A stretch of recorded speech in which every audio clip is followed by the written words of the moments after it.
চট্টগ্রামে শুরু হয়েছে মেয়েদের বিভাগীয় টি-20 ক্রিকেট লিগ। 4টি দল নিয়ে হচ্ছে প্রথমে টুর্নামেন্ট। কন্টিনেন্টাল গ্রুপের ব্যবস্থাপনায় আয়োজিত এই টুর্নামেন্টের ফাইনাল হবে 12 মার্চ। বাংলাদেশের মেয়েদের ক্রিকেটও আসছে ফ্রাঞ্চাইজি প্রতিষ্ঠান। কিছুদিন পর মেয়েদের বিপিএল শুরুর ঘোষণা দিয়েছে বোর্ড। সেই কাজেরই প্রথম ধাপ হিসেবে চট্টগ্রামে শুরু হয়েছে মেয়েদের বিভাগীয় টি-20 ক্রিকেট টুর্নামেন্ট। বিভাগে আছে 11টি জেলা। এসব জেলার ক্রিকেটারদের নিয়ে তৈরি করা হয়েছে 4টি দল, যারা অংশ নিচ্ছে হাটহাজারীর কন্টিনেন্টাল স্পোর্টস গ্রাউন্ডে উদ্বোধন হওয়া আসরে। টুর্নামেন্টের আনুষ্ঠানিক উদ্বোধন করেন কন্টিনেন্টাল গ্রুপের পরিচালক রুদমিলা মাইশা ইকবাল।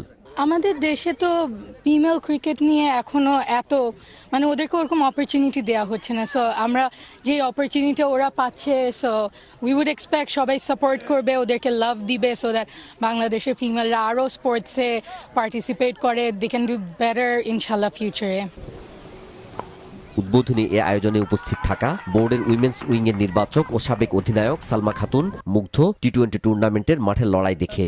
এমন আয়োজন তৃণমূল থেকে প্রতিভা আনার ক্ষেত্রে বড় ভূমিকা রাখবে বলে বিশ্বাস তার। প্রতি বছর যাতে এরকম মেয়েদের আয়োজন করা হয়, যেহেতু এবার 4টা টিম হয়েছে, ইনশাল্লাহ সামনে হয়তো বা আরো বেশি টিম আসবে, এবং এখান থেকে অবশ্যই আমার মনে হয় যে বাংলাদেশ টিমের জন্য অনেক ভালো ভালো প্লেয়ার পাওয়া যেতে পারে ইনশাল্লাহ। প্রথমবারের মতো এমন আয়োজনে উচ্ছ্বসিত নারী ক্রিকেটাররাও। তারা মনে করেন নিয়মিত এমন সুযোগ পেলে নারীদের ক্রিকেট অংশগ্রহণ আরো বাড়বে। যারা এই টুর্নামেন্টটা করছে তাদের জন্য আমাদের শুভকামনা, আর আমাদের নিজের জন্য ভালো। আমরা কিছু শিখতে পারছি এখান থেকে। যারা ভালো করবে, শুনলাম যেটা বিপিএল ডাক দিবে। প্রত্যেকটা মেয়েদের জন্য যারা হচ্ছে যে আপকামিং প্লেয়াররা আইতেছে, আবার ইভেনচুয়ালি যারা খেলতেছে, এরা অনেক বেশি ইন্সপায়ার হইতেছে যে এই যে টুর্নামেন্টটা থেকে।